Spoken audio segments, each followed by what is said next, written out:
బెండకాయ ఫ్రై, ఆవాలు, జీలకర్ర, మినప్పప్పు, పల్లీలు, వెల్లుల్లి,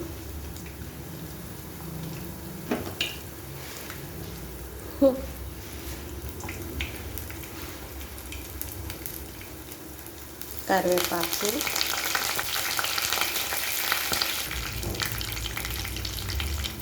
పచ్చిమిరపకాయలు, ఎండుమిరపకాయలు. ఇవి వేగాయి, బెండకాయలు వేసుకోవాలి.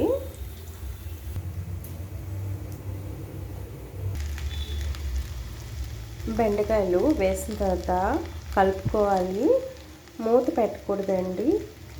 దీన్ని ఇలాగే వేయిస్తూ ఉండాలి. అంటే ఎరగైందో చూద్దాము. కొంచెం దగ్గరగా మగ్గిందండి. ఈ టైంలో కొంచెం పసుపు వేసుకోవాలి.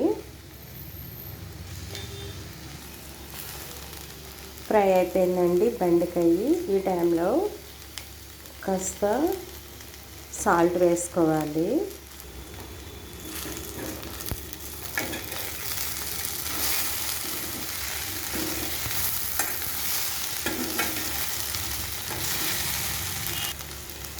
బెండకాయ ఫ్రై రెడీ అండి. సాల్ట్ ఎప్పుడు ముందే వేయకూడదు, లాస్ట్ని వేయాలి.